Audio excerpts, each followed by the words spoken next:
Today I'm going to see the grave of Charlie Chaplin, and after seeing the grave I'm going to show you his house, which is now a museum since 2016. Charles Spencer Chaplin, born into poverty in London on the 16th of April 1889. He became a worldwide icon and one of the greatest silent movie stars through his on-screen persona, the Little Tramp. In 1919, he co-founded the film distribution company United Artists, which gave him complete control over his films. After a long period of success in Hollywood, he was wrongly accused of being a communist in the late 1940s. In 1952, he was effectively forced to leave the US and settle in Switzerland. He would live here in Switzerland for 25 years, dying on Christmas Day in 1977.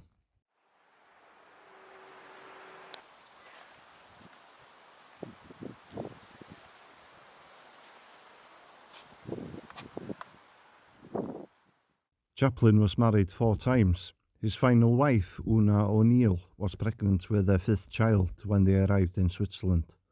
The couple went on to have 8 children in total. Una died in 1991 of cancer. She is buried next to Chaplin and has an identical headstone. Chaplin's time in Switzerland is referred to as his happy years. He had much more free time, although he did continue to work.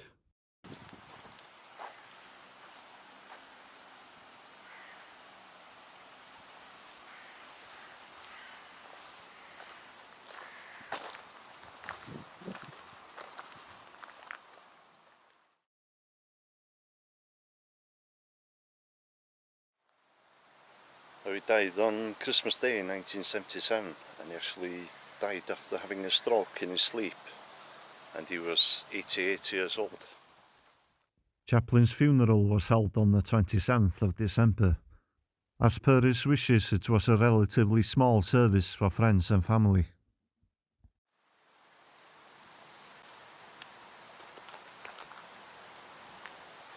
A few months later, on the 1st of March 1978, Chaplin's body was stolen from the cemetery, and a ransom demand for $600,000 was sent to Una Chaplin.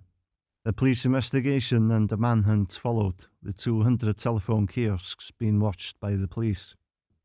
Una Chaplin refused to pay the ransom, stating that her husband would have found such a demand ludicrous. After a 5-week investigation, the police identified 2 local men as suspects. The pair were actually caught a few weeks later, and his body was eventually found in a cornfield a few miles away. The grave robber's original plan was to dig up the coffin and then dig a little deeper and put the coffin further down and cover it with soil. But it didn't go to plan, and they took the body away from here. When his body was reburied here, it was actually buried in a concrete vault to avoid the repeats of the incident.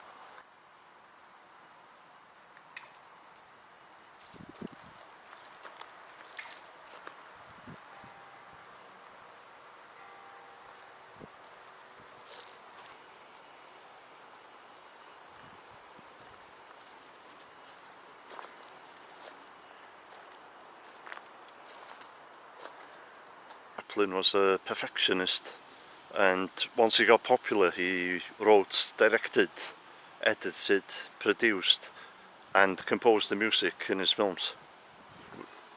And when he died he had a $100 million fortune which he left to his wife.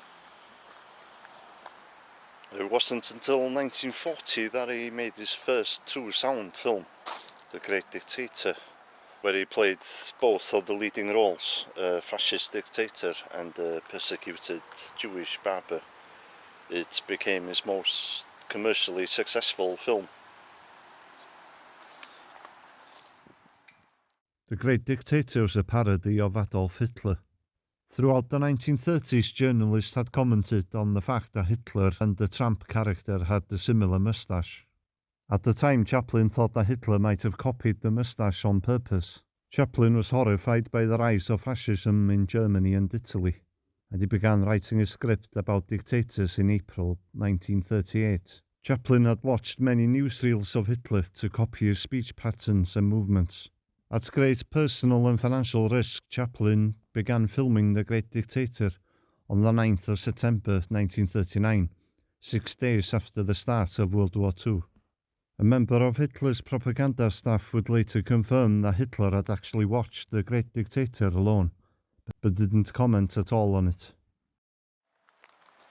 He actually resisted making true sound films for a long time. He was the only Hollywood filmmaker with the confidence to keep making silent films well into the period of sound films.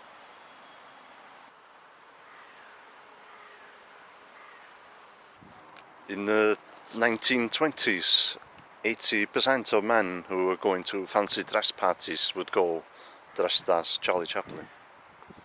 Speculation now if the story is true or not, but it was reported at the time, so I think it probably was true.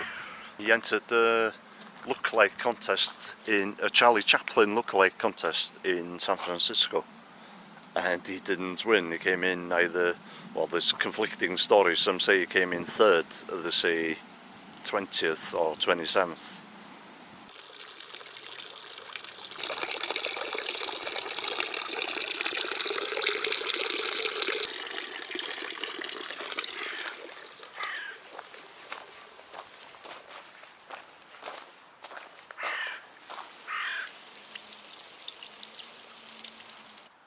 Okay, I'll go and show you the house now. I think it's about a mile away from here.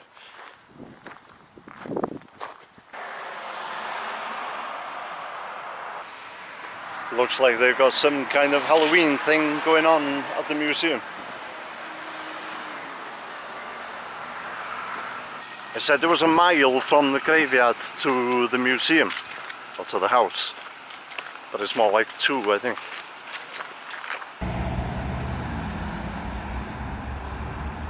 This is Charlie Chaplin's house.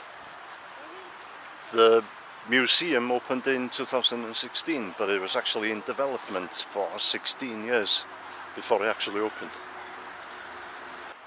The house has got 19 rooms, and Charlie Chaplin and his wife had 13 members of staff. Dear audience, welcome to the studio. You will now watch a 10-minute film presenting the highlights in the life of Charlie Chaplin. In the early years of silent cinema, there was no artificial lighting. Sets were built on an open stage with sheets hung overhead to diffuse the sunlight. Chaplin built his own studio in Hollywood in 1917. One stage was open air, but the other was enclosed, with the top half made of glass to let in available light. Between 1918 and 1952, Chaplin made 17 films there.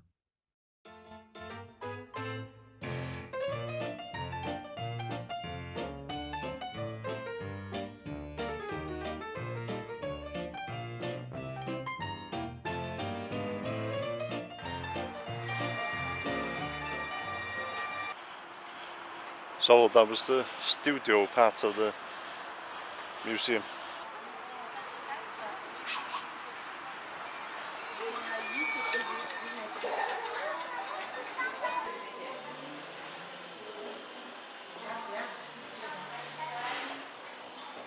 Well, Chaplin didn't used to keep his costumes, but he did keep this one.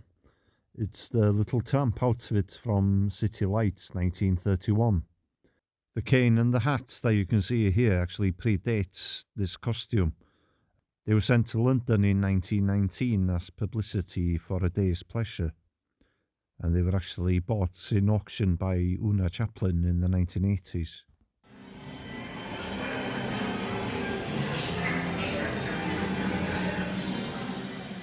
The museum has also managed to obtain some other clothing items from his films, including these shoes from the film The Gold Rush. Chaplin won 3 Oscars, and 2 of them are on display in the museum.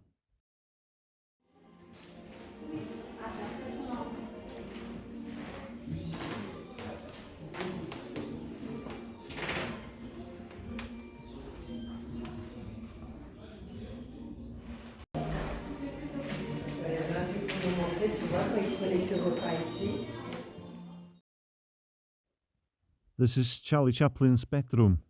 It's not mentioned, but it's likely to be the place where he died. On the wall are pictures of him in different stages of his life. On the television, they're showing footage of the time when Charlie Chaplin returned to America in 1972. He was given a standing ovation at the Academy Awards, and he was visibly surprised and moved. And here's Charlie Chaplin's garden. It's huge. He had an amazing view of the Swiss Alps.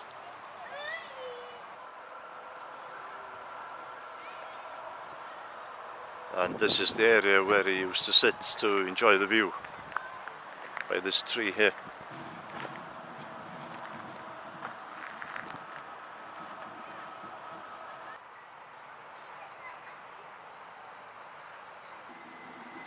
Going large on the Halloween here.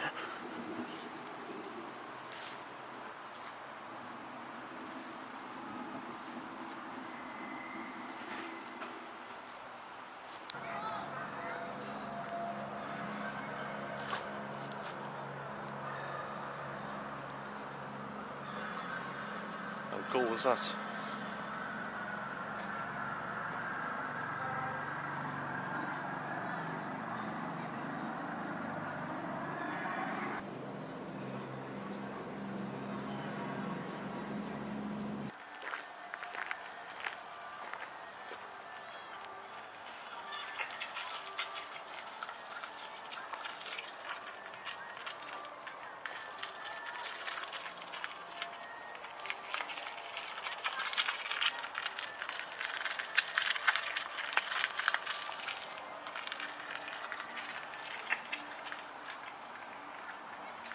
Okay, that was Charlie Chaplin's world. Awesome, highly recommended. I met an old man. I said, tell me your story.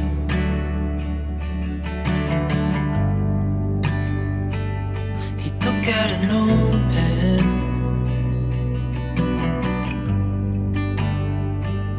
and wrote something for me.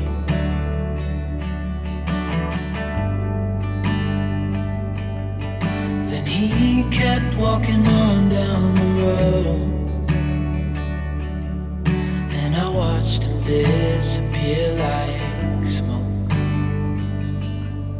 And I thought I'd just seen a ghost. Then I looked down at what he wrote. It said, son, when you grow up you'll be fine. I know you've got questions on your mind. Life is gonna happen.